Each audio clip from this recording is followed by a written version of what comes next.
Emmerdale resolves two lingering questions from April Windsor's disturbing storyline tonight, finally confirming her fate after weeks of doubt.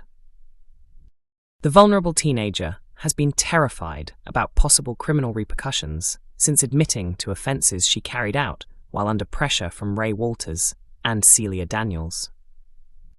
At the beginning of the year, April chose to tell the police the truth, courageously revisiting the traumatic experiences of how she and Dylan Penders were manipulated and used for profit.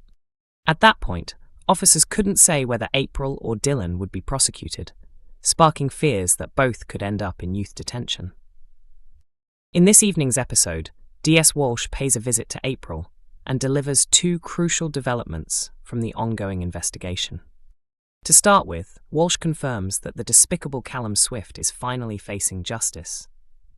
Callum played a role in a deeply distressing incident last year when he attempted to assault April during the period she was being sexually exploited by Ray, who had been arranging encounters with shady clients.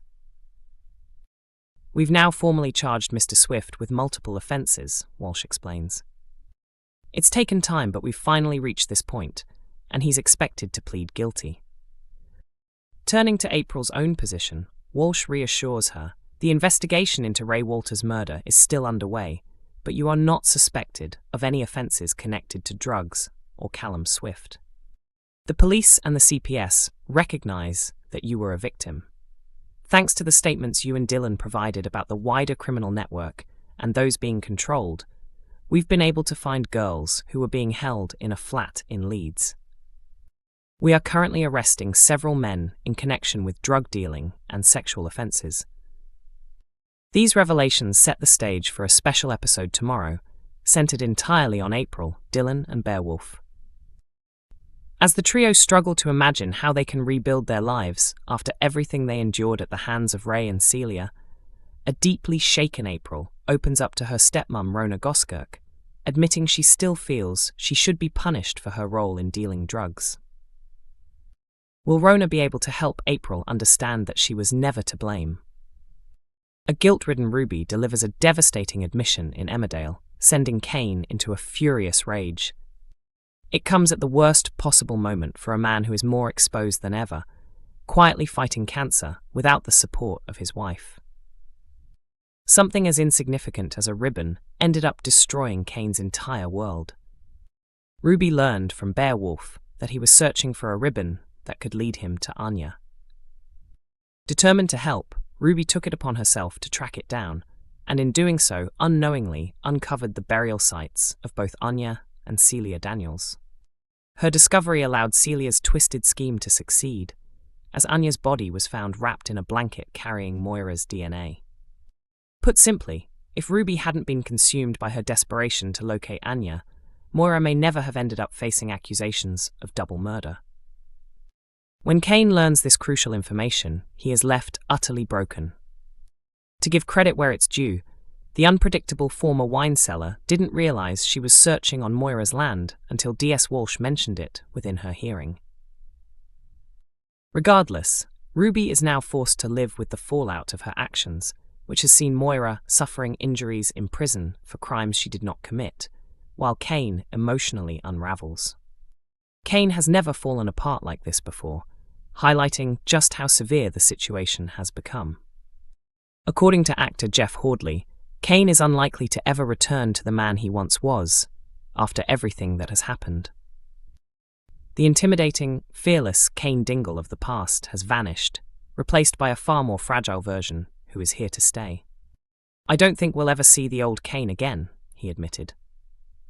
The full weight of Ruby's interference becomes clear as Cain lashes out, directing his anger at both Ruby and Caleb Milligan, convinced the damage was done on purpose. He even accuses Caleb of securing top legal representation purely out of guilt. Now believing he can rely on no one, not even his own brother, Cain withdraws further, burying both his emotions and his cancer diagnosis. Only Sarah is aware of the truth about his health, and she begs him not to shut everyone out. But is Cain even capable of listening anymore? Emmerdale viewers believe they have figured out how Joe Tate's time on the show could come to an end 3 decades after the character first appeared, following his latest ruthless scheme. Fans of the ITV soap are increasingly convinced that Joe may be heading for a deadly downfall as events spiral out of control. As audiences know, Moira Dingle is currently being held on remand, accused of murdering Celia Daniels and Anya Barisha. She has been set up for the brutal crimes, which were actually carried out by Celia and her adopted son, Ray Walters. Joe Tate has played a central role in the plot, coercing Robert Sugden into planting incriminating evidence inside Moira's cottage as part of his plan to seize control of Butler's farm. He has also been blackmailing Victoria Sugden after secretly recording her killing her dangerous half-brother, John Sugden. Terrified that his sister could be exposed as a killer, Robert reluctantly agreed to Joe's demands, which ultimately involved handing over their share of the farmland. In Wednesday's episode, Victoria visited Moira behind bars and pressured her into signing paperwork that officially transferred the Sugden share of Butler's farm to the Tate family.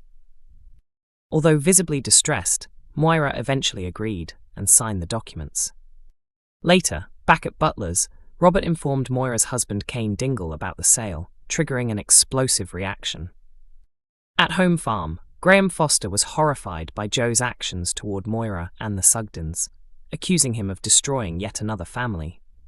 Kim Tate remains unaware of the manipulative tactics Joe used to secure the land and has shown little interest in discovering the full truth. Even though both Kim and Graham advised Joe to wait until Moira was released before pursuing her share of the farm, he appeared to brush off their concerns.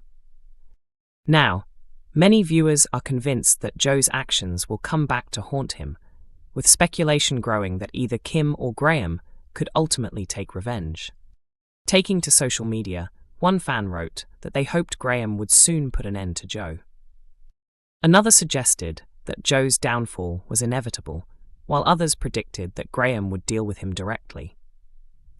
Several viewers also believed Kim would want Joe permanently out of the picture once she learns the truth, with one fan eagerly anticipating her retaliation. Others remarked that Joe's confidence may be misplaced and warned that his refusal to listen could lead to fatal consequences. A sharply original British breakup comedy has revealed its first official images, as several new cast members are confirmed. Channel 4 has unveiled additional names, joining its upcoming romantic sitcom Break Clause, offering viewers an early glimpse at the series ahead of its debut. The 6-episode comedy revolves around the fallout of an uncomfortable separation and stars Samuel Bottomley as Ben, one half of the former couple, alongside Lara Ricote as his ex-partner Lil. Also appearing in the show are Lucy Black as Deb and John Thomas as Alan. Jack James has been cast as Jordan, continuing his rise following recent television appearances. Written by Jess Bray, the series is produced by BBC Studios Comedy and commissioned for Channel 4. The story follows Ben and Lil as they attempt to survive a messy breakup, while still sharing the same living space. According to the official description, their romance may be finished, but their lease is not. The show explores how the pair try to move forward emotionally while trapped under the same roof. Letting go of your first love is difficult, but finding a way to move out can be even tougher. Further additions to the ensemble include Lucas Jones as Sean, Hamed Animashorn as Paul, Asa Kanute as Kira, Catherine Cohen as Joss, Charlie Clive as Francis, Michael Workey as Cass, Jessica Knappett as the Vicar, Nathan Fode as Owen, Jack Shepp as Liam, and Tamika Bennett as Nick. Creator Jess Bray shared her excitement about the project, describing herself as a lifelong romantic who has imagined this series for years. She said she was delighted that Channel 4 and ZDF Neo had placed their trust in her to continue telling Ben and Lil's story. The synopsis adds that an exceptional creative team has come together behind the scenes with hopes of crafting something heartfelt while enjoying the process. Channel 4's head of comedy, Charlie Perkins, praised the show's unique blend of talent and creativity, saying the project had a special chemistry both on and off screen. He added that romantic comedies thrive in the age of binge-watching and described Break Clause as a standout addition to Channel 4's comedy lineup, calling the broadcaster thrilled to be bringing it to audiences. Emmerdale continues to air on weeknights at 8 p.m. on ITV1 and is also available to stream on ITVX.